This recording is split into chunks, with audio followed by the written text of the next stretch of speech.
Hello everyone, कैसे हो आप सब। करियर सक्सेस की इस नई वीडियो में एक बार फिर से आपका वेलकम है। आई होप आप सभी बढ़िया से होंगे, सेफ भी होंगे, मास्क वगैरह डालते होंगे। जेकेएसएसबी के जितने भी अभी एग्ज़ाम्स हैं, लाइंड अप है इतने सारे एग्ज़ाम्स, किसी का कुछ सिलेबस है, किसी का कुछ सिलेबस है। रेगुलर बेसिस पे जो हमें क्वेरीज मिल रही हैं स्टूडेंट्स की, उसमें सबसे बड़ा इंपॉर्टेंट पॉइंट ये है कि सर हमने सारे फॉर्म भर दिए हैं, अब हम कैसे तैयारी करें। जेकेएसएसबी के जितने भी एग्ज़ाम्स अब होने वाले हैं, उन एग्ज़ाम्स को आप जल्दी से कैसे क्वालिफाई कर सकते हैं, कम टाइम में प्रिपरेशन करके, प्रॉपर एनालिसिस के साथ, टेस्ट सीरीज़ वगैरह के साथ। ये सारी जो मेन चीज़ें हैं आपको स्टार्ट करने के लिए चाहिए, आप में से खासकर जो फर्स्ट टाइम पढ़ रहे हैं, तो आप सभी के लिए वीडियो इंपॉर्टेंट है। पूरा एंड तक देखिएगा, हर एक पॉइंट इसमें हम डिटेल में डिस्कस करेंगे। कौन कौन से ऐसे 5 इंपॉर्टेंट पॉइंट्स हैं, अगर हम जेकेएसएसबी का कोई भी एग्ज़ाम अगर अपीयर कर रहे हैं तो हमें माइंड में रखना है। चाहे आपने कोई एग्ज़ाम पहले दिया है या नहीं दिया, इट डजेंट मैटर। हर एक रिक्रूटमेंट, हर एक एग्ज़ाम एक नया होता है। लेकिन इससे पहले मैं आपको एक और चीज़ बता दूं, अभी भी there are thousands of vacancies जिसके लिए आप अप्लाई आगे भी कर सकते हैं, जिसकी लास्ट डेट्स मई में है, जिसमें आपका एसबीआई क्लर्क है, जेकेएसएसबी का एडवर्टीजमेंट नंबर 2 है, राइट। 12 मई उसकी लास्ट डेट है, एसबीआई क्लर्क की 17 मई लास्ट डेट है। तो दोनों फॉर्म निकल चुके हैं, राइट।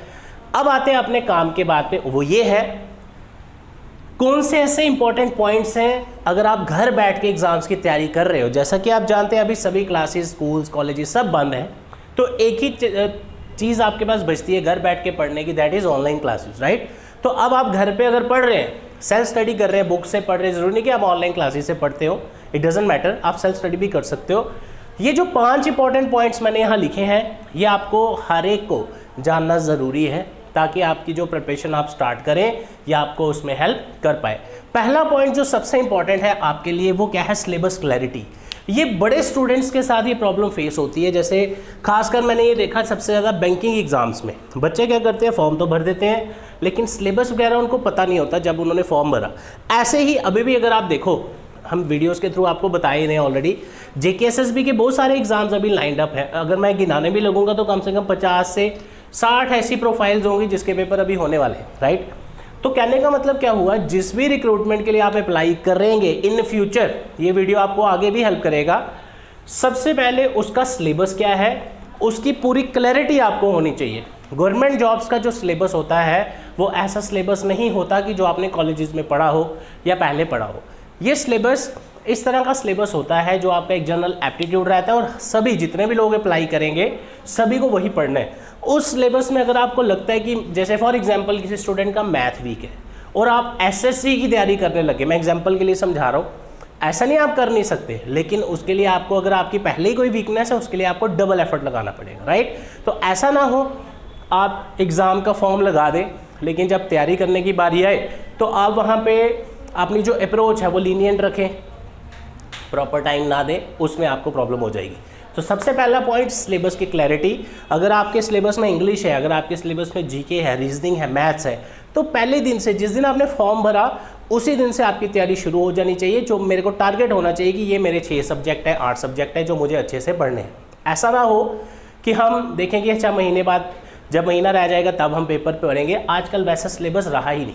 अगर आप जेकेएसएसबी के एग्ज़ाम्स देखो, लेवल ऑफ क्वेश्चंस अगर आप देखो तो आपको पता चलेगा।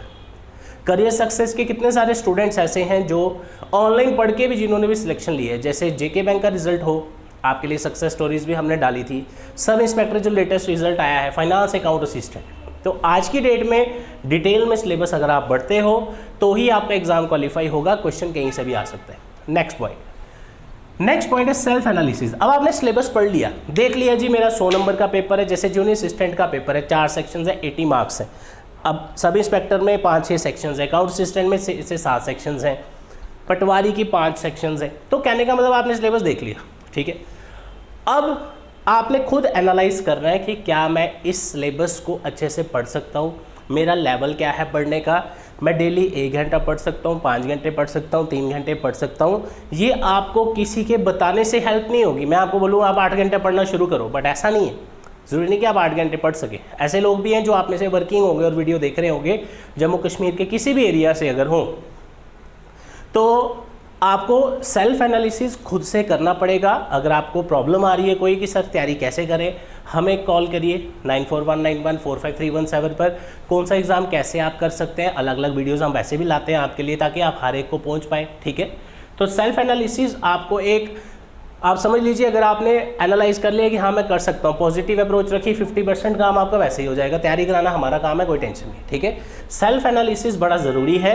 आपका लेवल क्या है वो आपको ही पता है। मेरे को आप बोलेंगे सर मेरे 10th क्लास में 80% मार्क्स है, तो मैं तो मान लूँगा। फाइनल ईयर में ग्रेजुएशन में मेरे 90% है तो मान लूँगा। लेकिन असली में आपको पता है कि आपका लेवल ऑफ अंडरस्टैंडिंग, समझने का जो आपका स्पीड है वो कैसा है।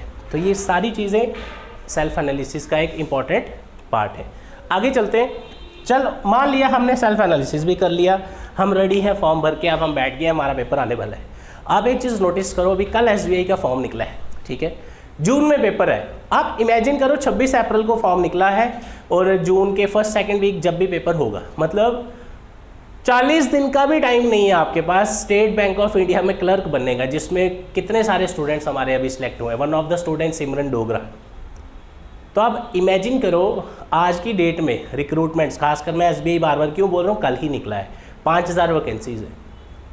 JKSSB का एग्ज़ाम फिर 2-3 महीने के बाद हो सकता है, लेकिन अभी रिसेंटली तो मतलब एक शॉकिंग है कि 40 दिन बाद पेपर है, मतलब अभी फॉर्म भी नहीं भरे, पेपर आ गया जून में। तो राइट, तो आप ये चीज़ ध्यान से रखिए। अब फर्स्ट स्टेप टू प्रिपेयर, तैयारी शुरू कैसे की जाए। जब आप तैयारी शुरू करें, सबसे पहले आपने एक चीज़ का ध्यान रखना है, जो भी सब्जेक्ट आप उठाएं उसमें से मुश्किल सब्जेक्ट जो है, अब आपके लिए मुश्किल क्या चीज़ है, मुश्किल चीज़ वो होगी जो आपने पहले कभी नहीं पढ़ी।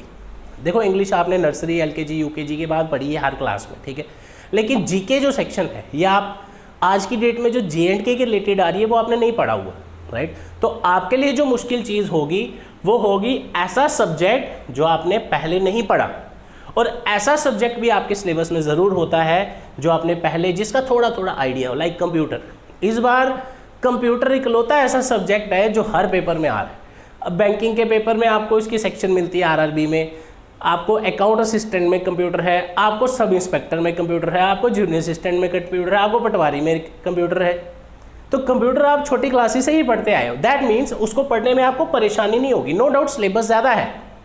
अब आपको कहाँ याद होगा 8th क्लास में क्या पढ़ा था, मेरा पॉइंट वो नहीं है। मेरा पॉइंट क्या है, आपने वो चीज़ें ऑलरेडी पढ़ी है और आपको पढ़ते ही कोई ज़्यादा टाइम नहीं लगेगा समझने में, है ना। टेक्निकल चीज़ें जो है वो आपको अच्छे से आनी चाहिए। आजकल कंप्यूटर में भी काफ़ी डेप्थ में पूछ रहे हैं। मैं आपको एक एग्जांपल दूंगा, finance account JKSSB panchayat account assistant में 30 मार्क्स का कंप्यूटर था, जिसमें से 27 to 28 मार्क्स का क्लास में ऑलरेडी कवर करवाया गया था। Can you imagine that, right. और वो भी जो बच्चे थे फर्स्ट टाइमर ही थे आपकी तरह, ठीक है। तो आपने ये चीज़ ध्यान रखनी है जब भी तैयारी शुरू करनी है। एक सब्जेक्ट ऐसा पकड़िए जो आप फर्स्ट टाइम पढ़ रहे हो, मुश्किल आसान कुछ नहीं है। एक सब्जेक्ट ऐसा जो आप फर्स्ट टाइम पढ़ रहे हैं, एक सब्जेक्ट ऐसा जो आप आधा घंटा, पौना घंटा, 1 घंटा भी अगर रोज़ लगाएं कोई दिक्कत नहीं है, जैसे कंप्यूटर हो गया, इंग्लिश हो गया, ठीक है। लेकिन एक सब्जेक्ट जिसमें आपने कभी पढ़ा ही नहीं है, रीजनिंग हो गया, मैथ्स हो गया, तो उसमें आपके लिए प्रॉब्लम ना आए, ठीक है। तो इस तरह चलना है। दोनों सब्जेक्ट हैवी उठा लोगे आप, जो चीज़ें नहीं सीखनी आप मिक्स करेंगे, उसका कोई फ़ायदा नहीं है, ठीक है। अब हमने तैयारी भी शुरू कर दी, first step to prepare, right. अब अगला पॉइंट, सर पढ़े कहाँ से। मैं कोई 100 एग्जाम्पल्स आपको अभी पिछले साल की मैं दे सकता हूँ, जिसमें बच्चे जैसे ही फॉर्म भरते हैं बाज़ार से किताब पहले ले आते हैं। ओ भाई, कभी किसी बुक पे लिखा होता है कि this book will surely help you to qualify the exam, उस पर आपको सिलेबस प्रोवाइड किया जाता है, राइट। कुछ चीज़ें अच्छी भी हो सकती हैं, कुछ चीज़ें कम भी हो सकती है, राइट। तो खाली अगर आप बुक पे डिपेंडेंट हो जाएंगे और आपको बेसिक उसकी नॉलेज ही नहीं है, सिर्फ रट्टा मार के अगर आप चले जाएंगे, ऐसा कम्पिटिटिव एग्जाम्स में नहीं चलता, फिर तो सारी बुक से पास हो जाए। समझ रहे हैं पॉइंट आप। तो स्टडी मटेरियल आपका कैसा होना चाहिए, आपको एक सोर्स से नहीं पढ़ना, अलग अलग सोर्सेज होने चाहिए आपके पास। जैसे मैं एग्जांपल लेता हूँ रीजनिंग की, फॉर एग्जांपल। अब जो हम क्लासेस में रीजनिंग करवाते हैं, अब हमारे से बच्चे को पढ़ने का फ़ायदा क्या है। अगर उसको यहाँ आके भी किताब लेनी पड़े तो उसका कोई फ़ायदा नहीं हुआ ना। पिछले 7-8 साल में we have around study material, right. लेकिन उसके अलावा भी प्रीवियस ईयर पेपर मैं लिख देता हूँ साथ में, टेस्ट सीरीज़, क्विज़, असाइनमेंट्स, ये क्यों हम देते हैं उनको? इसका कारण है, कारण क्या है कि भाई हम खाली इस पर डिपेंड नहीं रह सकते। हमने एक किताब पकड़ ली, उसी में से आएगा 80% आ सकता है, 90%, लेकिन जो उसमें लिखा है वो मुझे समझाएगा कौन? वो तो टीचर ही समझाएगा ना आपको, उससे आपका काम आसान होगा, राइट? इस चीज़ का ध्यान रखिएगा। खाली एक किताब के चक्कर में मत रहिएगा, आपको उसकी अंडरस्टैंडिंग करवाने के लिए आपको वो समझना चीज़ें ज़रूरी हैं, ठीक है? जो एक टॉपिक आपने किताब से हफ्ता लगा के पढ़ना है, वही हमने आपको हार्डली 2-3 घंटे में समझा देना पॉइंट्स। फिर आप चाहे जितनी मर्जी किताब पढ़ो। किताब पढ़ने का फ़ायदा भी तब है जब आपको कोई चीज़ पता हो, समझ भी हो। क्लियर है? क्योंकि एज इट इज़ क्वेश्चन तो आएगा नहीं। मैं आपको एक एग्जांपल देता हूँ, कंप्यूटर की मुझे क्वेश्चन याद आया। एक एग्ज़ाम में सिलेबस था इंटरनेट टॉपिक, राइट? ये टीचर का पेपर है 2018, शायद 2018 का। उसमें 65 students are selected from career success. उसमें क्वेश्चन आया था Bluetooth is an example of dash. Options थे लैन, मैन, वैन, नन ऑफ दीज, और पैन। 5 ऑप्शंस थे, 4 ऑप्शंस। अब एक चीज़ नोटिस करो, क्वेश्चन कोई मुश्किल नहीं है। नोटिस करो क्वेश्चन कहाँ से आया। उसने कहीं नहीं पूछा व्हाट इज़ इंटरनेट, बताओ नेट कैसे चलता है, बताओ जी कोई भी सीधा क्वेश्चन नहीं पूछा। उसने क्या पूछा? इंटरनेट पूछा। इंटरनेट में आप पढ़ते हैं नेटवर्क के अंदर आती हैं टाइप्स ऑफ नेटवर्क, उसकी टाइप्स ऑफ नेटवर्क की एग्जाम्पल आपको पूछी हुई है, राइट? तो पॉइंट ध्यान रखना, खाली ऊपर से पढ़ के नहीं जाना, डिटेल में पढ़ोगे, कोई भी क्वेश्चन आपको आए आप निकाल सकते, ठीक है? इसका ध्यान रखिएगा। लास्ट पॉइंट, इसका रोल आपकी एग्जाम्स की प्रिपरेशन में और सिलेक्शन में बहुत ज़्यादा है। एक चीज़ ध्यान रखनी है, 2 इम्पॉर्टेंट चीज़ें हैं जिसमें स्टूडेंट्स खुद कंफ्यूज हो जाते हैं और पता भी नहीं चलता। आपने इस चीज़ को खुद ध्यान रखना है कि आप पढ़ रहे हैं या पढ़ने की एक्टिंग कर रहे हैं। ये 2 चीज़ें हैं। एग्ज़ाम की तैयारी करना और एग्ज़ाम की सिलेक्शन लेना 2 अलग अलग चीज़ें, ठीक है? हर एक को लगता है कि हमने एग्ज़ाम की तैयारी कर ली है, हर कोई सिलेक्ट नहीं होता, उसका कारण है, राइट? जब तक आपकी प्रायोरिटी नहीं है, अगर आप 24 घंटे गवर्नमेंट जॉब के लिए नहीं सोचते कि मैंने लेनी जो मर्जी हो जाए, तब तक आप गवर्नमेंट जॉब में सिलेक्शन नहीं ले सकते। दिन में अगर आपने 10 मिनट निकाले, 15 मिनट निकाले, PDF पढ़ा, ये वो आपका सिर्फ एक एक्टिंग है कि हम पढ़ रहे हैं, दैट्स इट, राइट? उसका आगे पेपर सामने आते ही पता चल जाएगा कि कहाँ तक तैयारी थी, ठीक है? तो आपने क्या एक चीज़ याद रखनी है, गाइडेंस बहुत ज़रूरी है। इसीलिए ये चैनल्स, पेज, ये चीज़ें बनाने का ज़रूरत क्या है? यही ज़रूरत है कि आप लोगों तक गाइडेंस प्रॉपरली पहुँचे। और जो करियर सक्सेस का चैनल है, हमारा चैनल जो है, we are the only institute in entire J&K having the highest number of selections.